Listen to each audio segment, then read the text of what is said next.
Hello and a warm welcome to the program. I'm Melinda Kinlami. Our focus is on the North Central today. Let's begin with the FCT, where some members of the House of Representatives have raised eyebrows over the content of the letter indicating the defection of a member representing Jos South and East Federal Constituency, Honorable Alfred Iliya, from the Labour Party to the All Progressives Congress APC. The minority leader, Honorable Kingsley Chinda, says the letter is not in accordance with the Constitution of the House and should be rejected. He says, as a standing order, any member who wishes to defect must first inform his constituents and party members about his intentions. In a letter read by the Speaker of the House of Representatives, Honorable Tajuddin Abbas, Honorable Iliya stated that the unsettled crisis in the Labour Party is the reason for his defection. The House had earlier suspended its rules to admit Senator Simon Lalong, representing Plateau South Senatorial District, who came to give his colleague moral support. Governors elected on the platform of the All Progressives Congress, members of the National Assembly and heads of key government establishments have thrown their weight behind President Bola Tinubu over his economic reforms and policies. Addressing the media shortly after the meeting behind closed doors in Abuja, the chairman, Progressive Governors Forum, Governor Hope Uzodinma of Imo State, says the meeting is to strengthen support for the APC national government. Some of the prominent figures in attendance were the Speaker, Honorable Tajuddin Abbas, Minister of Information and National Orientation, Budget and National Planning, amongst others. The Nasarawa State Governor, Abdullahi Sule, has inaugurated the State Economic Council with the Deputy Governor, Emmanuel Akabe, as the chairman. During the ceremony, the governor noted that it is time to have an economic council to enable the development and implementation of policies that will improve the economic status of the state, especially as it regards its industrialization drive.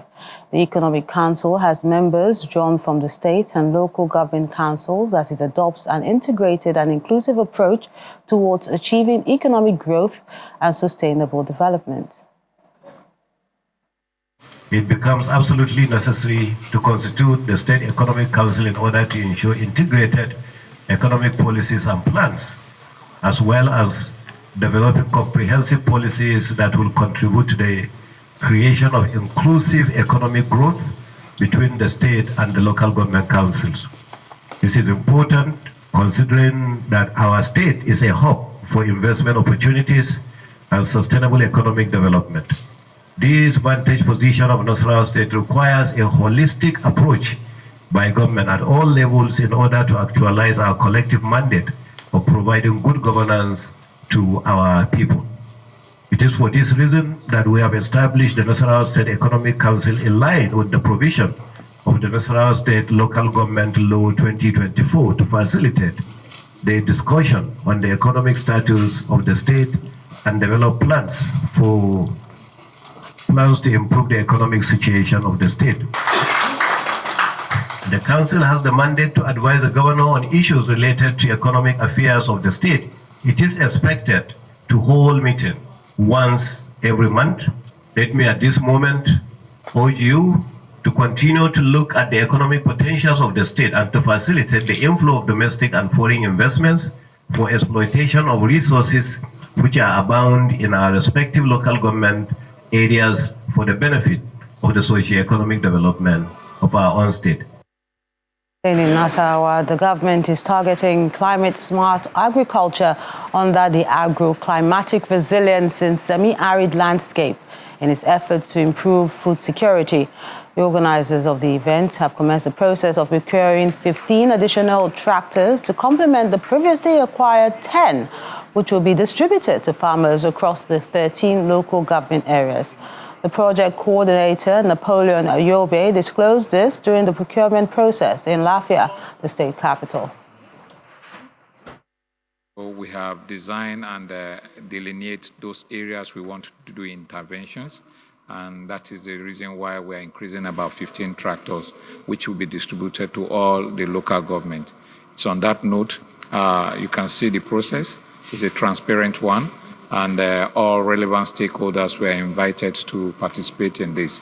It's an open national competition where different bidders are expected to participate, and the winner we emerge, and definitely this will now come into existence where by January, and we start doing the distribution of these tractors. A training for drivers in growth of the nation's livestock sector has been described as key to better productivity in food security. This is the view of speakers at the closing ceremony of a week-long capacity-building program by the Kwara State government for an additional 100 extension agents as well as farmers on small ruminant production and crop residue processing in Ilorin, the state capital. This is the fourth and fifth batch of extension agents and farmers being trained by the Kwara State government to understand small ruminant production and crop residue processing for improved utilization. Investment in the participants is the Kwara State government's way of ensuring growth and development of the state's agriculture sector. Kwara State government has invested a lot in you. This type of training comes at a very high price, but it's because our governor, His Excellency, values human capital. It's very important to us in Kwara. It's critical to the growth and development of this state, and that is why His Excellency has continued to invest in Kwarans. He has continued to invest also in our extension agents. So what we want to ask of you is what everybody else has said. Please don't take this as another training. We know you've learned a lot. We know you are appreciative of what the government has done. We know you are appreciative of what El Press has done, but we don't want you to just say it. We want to see it. Governor Abdulrazak Abdurrahman, who is represented by the SSG, encourages participants to work hard and smart, as their performance will determine whether or not the government will continue the training program. Somebody who accepted to be here will not take the training here with play. He will try to catch up, and whatever the training should sink inside him. Because you will hear for a week, it's not very easy. You talk of security and the rest of them. So what brings you here must be a very serious matter to you. So as you are training, please don't dump the training you have acquired here. If you dump it, it will amount to nothing. The co-tax team leader of the World Bank's Livestock Productivity and Resilience Support Project, LPRAS, Dr. Chidozie Anyuro, is confident that consistent training of farmers will address the broader objectives of the federal government's food security agenda. You cannot improve productivity without, one, building the capacity of the extension agents and the farmers who are the frontliners. You cannot also improve productivity without addressing some key drivers that hinders the growth of our livestock. One, you have to address pasture needs.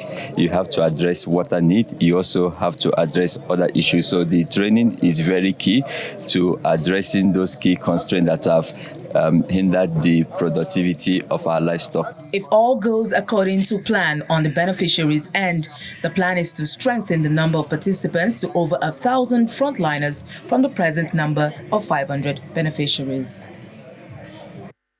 Still in Kwara, as part of efforts to instill harmony amongst the people, the governor's wife has organized an engagement with various stakeholders.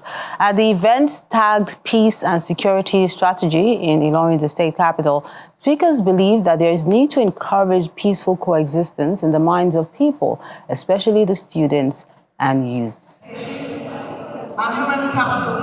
In this hall are students from various secondary schools across Kwara State, teachers, traditional rulers, and members of non-governmental organizations who are here to attend the stakeholder engagement and launch of the Peace and Security Strategy. The event is put together by the Office of the Wife of the Kwara State Governor, Folakemi Abdulrazak, with a clear goal to instill the need for peaceful coexistence in the minds of young people. This is about using education to show up security in Kwara. So the point is, with education, you can create the right kind of knowledge in our people you can create the right kind of skills, and you can create the right kind of values that will contribute to order in society, that also contributes to security and prosperity.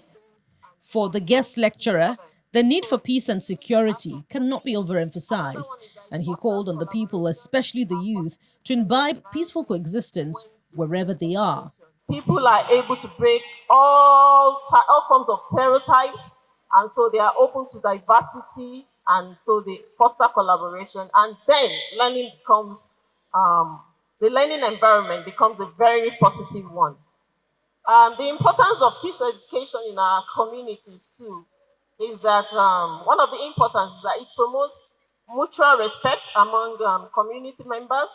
It builds sustainable relationships among others. The State Commissioner for Education, who represents the wife of the governor, said no society can grow without peace and thanked both the governor and his wife for their commitment to ensure peace and harmony in the state. No society can witness the forms of development that it envisages without building and enduring peace and security in the schools and, of course, in our communities. Similarly, it is very forward-looking to start with a process with and amongst the young people of our communities and states. And that's where we are starting from, not just the grassroots, but from the future leaders, the students in our midst. And the resounding message from this event is the need for peaceful coexistence to engender other aspects of development in Kwara State. Coming up on the program, the Police Trust Fund inaugurates modern station in Kogi State. We'll give you details in a moment. Stay with us.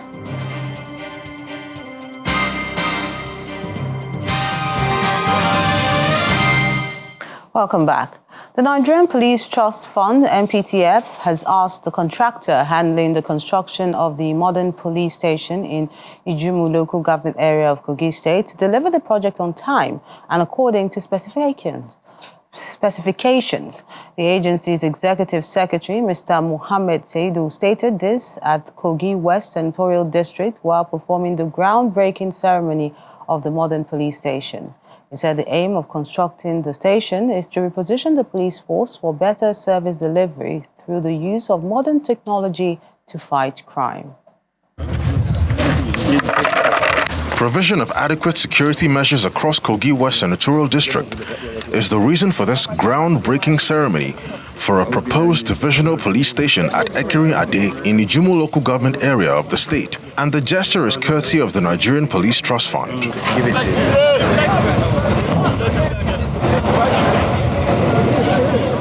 The arrival of the executive secretary of the agency and his team leads to the commencement of the program as royal fathers, top government functionaries, community leaders and the local government chairman from the zone all converge at the site to witness the event. TV, camera and the solar light so that you can get light 24 hours. And there is construction of borehole, you will have water 24 hours always in this police station. There is equipment, there is furniture and everything. We're going to do it 100% and hand over it to the police for utilization. The entire police force will be struggling to come to Ekriade to serve when this building is completed. And why am I saying it? As we are sitting here, we don't have a single policeman manning our community. And this is a community of about 25,000 people. But by God's grace, we are still existing. But I know by the time this one comes now, with the digital security gadgets, the whole region will benefit. In his remarks, the Kogi State Commissioner of Police, Bertrand Onoha, expresses delight with the project, assuring that it would take security closer to the people at the grassroots. This new police edifice will definitely bring about security of the community and its environs. I've discovered there are not much policemen in the area, but this type of project will attract a lot of policemen and women. Even me, I don't mind coming to work here. The contract paper, which shows specifications of the work, is then handed over to the contractor handling the projects.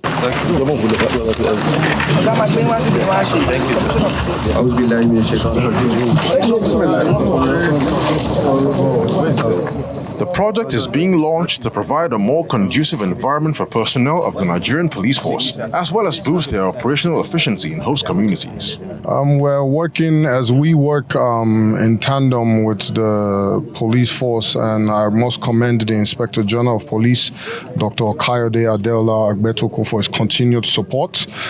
For us, we are looking to make sure that we strengthen and provide better welfare and infrastructure and working conditions for the police as a whole. So I can tell you that our mandate is to be an interventionist agency to supplement and complement the Nigerian police force.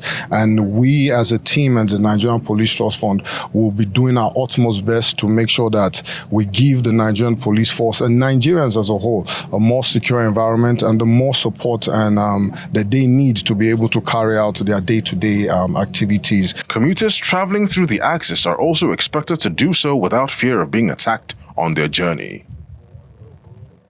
Internally displaced persons from rural communities in Apa local government area of Benue State are appealing to the state and federal authorities to end persistent herdsmen attack that has left many dead and hundreds more displaced. Onyeche Adoja, an IDP who shares a single room with 18 others, made the call during the Agricultural Input and Medical Support Services at the 2024 Emergency Humanitarian Response Program, organized by local support groups in collaboration with the Irish government. The General Hospital in Ubokpo, Apa local government area of Benue State, is a beehive of medical activities as it offers medical support to over 500 internally displaced persons and members of the host communities. Since January 2023, suspected herdsmen have attacked farming communities in Akpa and Agatu local governments, leaving a trail of death, destruction, and displacement. Residents have fled unsafe communities, which has led to population explosion in Uboko, stretching existing infrastructure as disease outbreak and malnutrition top their challenges due to lack of adequate sanitary facilities and poor feeding, made worse by the large number of persons in a single room. You people are bringing this medical for us again, so we thank God for these people. That of Fulani, they pursue from far place, from what do I call it, Ijaha or Chumekwa. People we food from. If you come to this Ubokona, people food well, and they pray that this year they should not come again. We still there at Uboko. We also look at people from Akpete or Jantele and also Ogbonoko. These people are people that are internally displaced and are vulnerable. Vulnerable in the sense that they lack facilities for health care, they have no ability to help themselves, basic food, nutrition. They also lost their homes and in the process, some of them lost their lives. Their plight and cry for help led to this medical intervention. Many are checked and given medication for cases that can be handled on site with a medical team, while those with serious health conditions are referred to the Otubo Teaching Hospital. If you look around, many people are receiving attention, medications. They are going home with drugs. In fact, that is one of the response. First of all, let me talk about the part of the hospital itself. It came to a time that people from this prompt area, crisis area, could not be able to access medications. What did the hospital do? They have to subsidize subsidized treatment. Those that cannot afford their medications, they allow them to go because there's something like a tsunami in Apa and Agatu. And we want to thank these organizations to come to the aid of Apa precisely.